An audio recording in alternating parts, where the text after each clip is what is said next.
Saudara-saudari, selamat sore. Dekat dalam bahwa kita semua orang beriman ya, tidak bisa paham apa yang terjadi dalam hidup kita. Tidak bisa dimengerti juga. Bagi orang beriman ada jalan untuk memahami kehendak Tuhan, yaitu menyelaraskan hidup ini dengan Tuhan, kehendak Tuhan. Ya, bagikan misalnya keluarga, suami istri, mula-mula mereka tidak mengenal, meskipun sudah menikah, ya, bapak ibu kita tidak semuanya paham. Bapak juga tidak semuanya paham dengan ya, pikiran ibu atau kehendaknya atau yang lain-lain yang ya. Demikian juga seorang bapak ya. Untuk harmonis keluarga seringkali orang menyelaraskan sehingga hidupnya selaras. Bapak berusaha menyelaraskan hidupnya dengan ibu, demikian juga ibu misalnya hobi ya, makan satu pedes satu tidak, lalu bapak menyelaraskan senengane ibu apa, senengane bapak apa, dan itu terjadi sehingga tidak ada percekcokan. Demikian juga dalam paroki. Dalam paroki itu 100 kepala ya 100 pikiran, jadi berbeda-beda. Kalau kami para Romo itu ya beda pendapat tapi pendapatannya sama. Pendapatnya banyak tapi pendapatannya sama. Saya dengan Romo Budi pendapatannya sama. Bapak Ibu saudara-saudari, demikian juga dalam paroki tidak paham kita terhadap manusia saja, kita tidak paham. Kamu itu seperti itu, di asrama juga kamu itu seperti itu, tidak sesuai dengan harapan, lalu berusaha mengerti, dan cara menyelaraskannya adalah berusaha mengerti, berusaha memahami, sehingga bisa menerima satu sama lain, karena menyelaraskan hidup dengan teman-teman, dengan semangat asrama lalu punya semboyan, punya apa itu, moto, itu penyelarasan itu. Jadi yo demikian juga ya, semua orang jalan bersama, itu penyelarasan. Kalau Budi ini gencar mengajak jalan-jalan, foto bersama, itu. Jadi kalau melihat foto itu, wah kita itu bagaikan saudara di foto ini. Penyelarasan hidup, saling memahami, kayaknya di dalam foto itu ya. Ya. Bapak Ibu saudara-saudari, demikian juga Abraham. Dalam bacaan tertentulah kita lihat contoh Abraham menyelaraskan hidupnya dengan kehendak Tuhan. Ya, pertama namanya Abraham. Lalu kamu akan keturunanmu akan sebanyak bintang di langit, dan namamu sekarang Abraham, bukan Abraham lagi. Tidak tahu mau diganti apa, dasarnya apa diganti namanya. Ini dari Abraham menjadi, mungkin Abraham itu elek tuh. Abraham, mungkin menak nyebutnya Abraham menurut kan kurang panjang. Abraham. Tapi ketika dia sampai sepuh, tidak punya putra, tidak punya putri, tidak punya keturunan, lalu akhirnya punya siapa? Ya, punya putra satu, Ishak. Lah malah dari Abraham korbankanlah ya Ishak, dan Abraham taat. Bagaimana ia menyelaraskan antara keturunanmu sebanyak bintang di langit dan mengorbankan anakmu, apakah dia bisa mengerti? Saya ketika hidup sebagai imam itu banyak orang muda, saya tergoda tidak percaya pada Tuhan loh. Seringkali ada yang berbicara demikian, dan bukan hanya orang muda, tapi yang bapak-bapak kunjungan orang sakit juga. Mana kekuasaan Tuhan ini?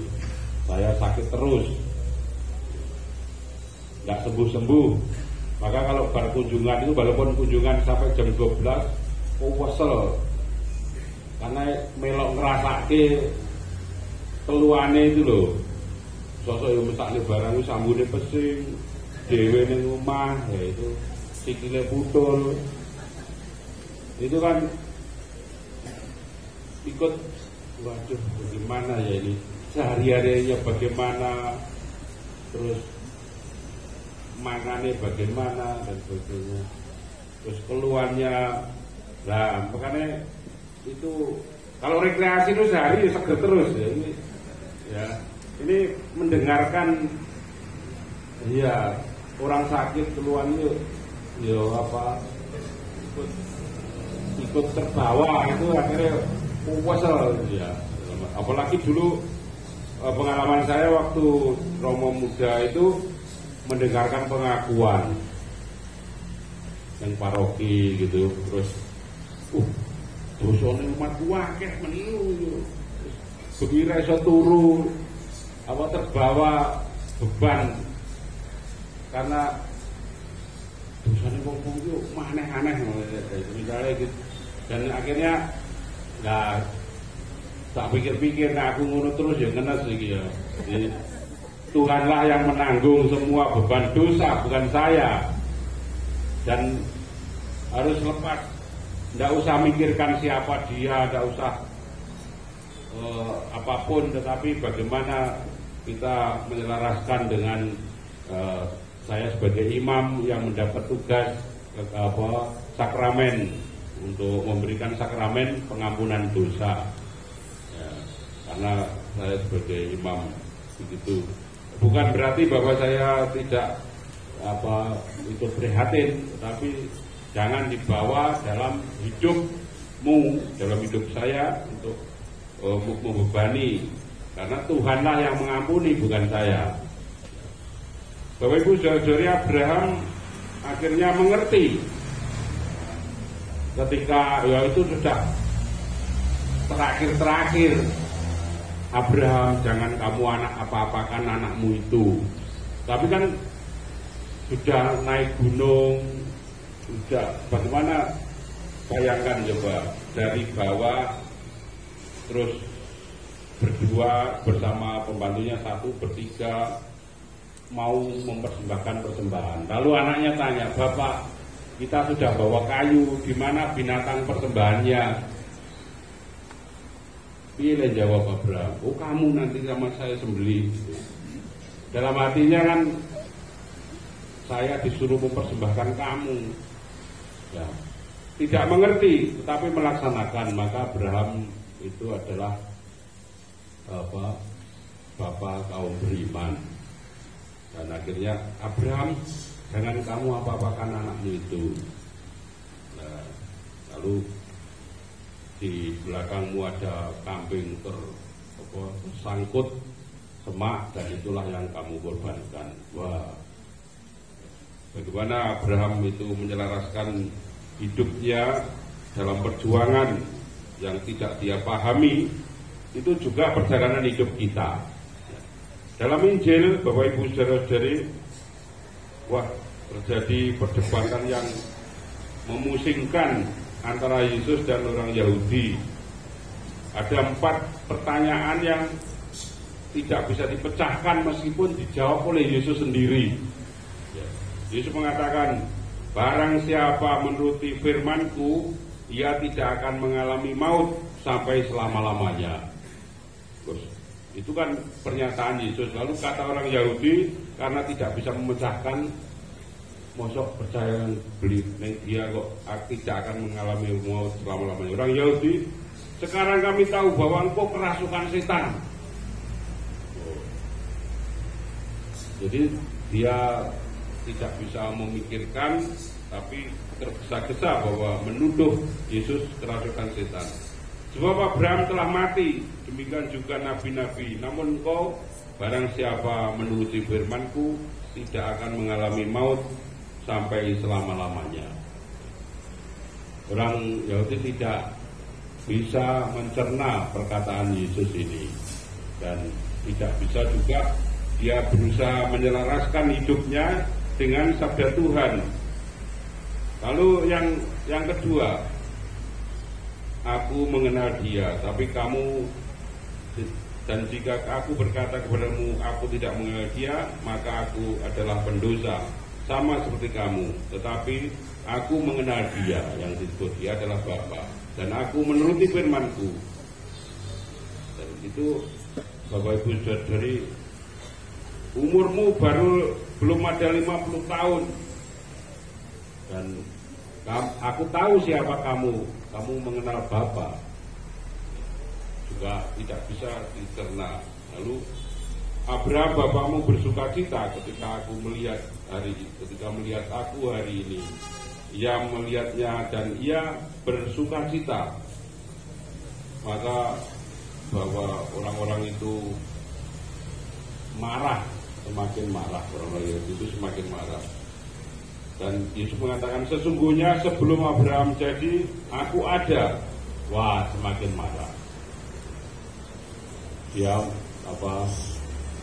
mengambil batu akan melempari Yesus, untuk Yesus bisa meninggalkan tempat itu dan meninggalkan bait Allah. Ini Bapak Ibu Saudara-saudari, bahwa orang-orang Yahudi tidak mengerti tentang Yesus, dan memang ya menolak kehadiran Yesus. Dan ya memang ada berapa orang-orang Yahudi yang bisa menerima, bisa menyelaraskan hidupnya dengan Yesus. Misalnya Nikodemus itu datang kepada Yesus, lalu pada beberapa minggu yang lalu, bahwa engkau tidak jauh dari kerajaan Allah, karena dia bisa, apakah perintah apa yang paling utama? Lalu bisa menjawab, benar guru, bahwa mengasihi Allah dan mengasihi sesama itu lebih jauh dari persembahan, lebih utama dari persembahan. Lalu mengatakan, engkau tidak jauh dari kerajaan Allah. Ada berapa yang bisa menyelaraskan hidupnya dengan kehendak Tuhan dan sabda Tuhan. Bapak Ibu saudara-saudari, bahwa dalam hidup kita ya seringkali kita tidak memahami peristiwa iman, kita tidak bisa menjawab. Kalau dalam bahasa ya filsafatnya adalah iman mengandung paradoks. Itu artinya bahwa kecenderungan ketegaran hati manusia ketika apa yang dialaminya tidak dapat dipahami oleh pikirannya. Bahwa Abraham menjadi contoh bagi kita semua, pengalaman iman yang penuh makna dan ujian imannya. Kisah Abraham bukan hanya soal ketaatan, tapi juga soal konflik antara janji Tuhan kepadanya untuk memiliki keturunan dan perintah untuk mengorbankan Ishak justru bertentangan dengan janji. Ini di satu sisi akan mendapat keturunan kok malah suruh mengorbankan Ishak. Mungkin dalam Bapak bingung dalam hidup ini juga Bapak Ibu. Ya, kalau misalnya kita bercakap-cakap dengan agama lain dan sebagainya, yang bertanya kepada kita tentang Yesus dan sebagainya, ya tujuannya bukan untuk percaya, tetapi mungkin tujuannya ya tetap untuk mendukung ketidakpercayaannya. ketegaran, bukan ketegaran ya, karena tidak tahu ya. Tetap tidak tahu meskipun kamu jelaskan seperti apapun. Tetapi Abraham mengerti, ya, bisa memahami meskipun ini jadi ketegangan antara ya janji dan apa yang terjadi. Melihat ini sebagai kisah yang mengajarkan bahwa iman mengandung ketegangan dalam hidup ini. Jadi kita tidak perlu panik, iman kita akan diuji dengan pengalaman-pengalaman yang tidak jarang ya menggelisahkan. Namun Tuhan tidak ingkar, Tuhan mencintai kita. Ya, perjuangan iman. Dan ini Bapak Ibu saudara-saudari, ya kita di dalam keluarga, kita di dalam masyarakat, ya, bahwa kegelisahan, mungkin merasa sendiri, gelisahan, mungkin apa benar ya janji Tuhan itu seperti itu. Dan temanya tirakatan malam ini adalah kebangkitan Kristus yang mulia. Urung Paskah wis di kebangkitan. Jadi, tapi dimaknai adalah menjadi manusia baru. Menurut saya, bangkit itu kan menjadi manusia baru. Kita menjadi manusia baru kalau kita bisa menyelaraskan hidup kita ini dengan kehendak Tuhan. Ya memang semuanya tidak bisa dipahami. Apakah kita paham tentang, kalau semua bisa dijelaskan, bisa pahami, ya ini bukan ya iman. Bahkan gereja pun mengajarkan misteri karisti, misteri yang kedalamannya tidak terjangkau oleh pikiran manusia. Dan Allah itu misteri di situ, tidak bisa diselami. Allah menjadi manusia, siapa yang bisa menyelaminya? Hanya kita yang berimanlah yang bisa. Mari Bapak Ibu saudari, kita semua menyelaraskan diri dengan kehendak Tuhan meskipun tidak mengerti. Oh begitu, dalam hidup ini kita belajar dari ya keselarasan hidup ini ya dari Abraham, dari para santo-santa pelindung kita, dari tokoh-tokoh umat, dari semuanya yang tetap teguh beriman kepada Tuhan. Banyak contoh yang bisa kita lihat, kok masih tahan ya beriman pada Tuhan Yesus. Meskipun ya mungkin sederhana kedudukannya, tidak, kalau dia pegawai tidak juga naik pangkat dan sebagainya, tapi tetap setia, tetap di tengah-tengah masyarakat yang minoritas tetap setia. Dan itulah saudara-saudari menjadi kekuatan bagi kita. Saya sebagai imam muda kerja di Wlingi itu menggembirakan menurut saya, karena saya 7 tahun di Wlingi Raya, ada 21 stasi. Yo kesel dong, Rebu wis bisa neng stasi Rebu. Jadi minggunya itu mulai Rabu. Kalau minggu dok kurang. Jadi, ya. Dan melihat kalau misal minggu ada misal yang jam 1 siang, itu misal yang terakhir itu di Purworejo itu ada orang yang berjalan 1 jam, ada 1,5 jam berjalan kaki. Tidak mungkin naik sepeda karena dari lereng Gunung Kawi. Dan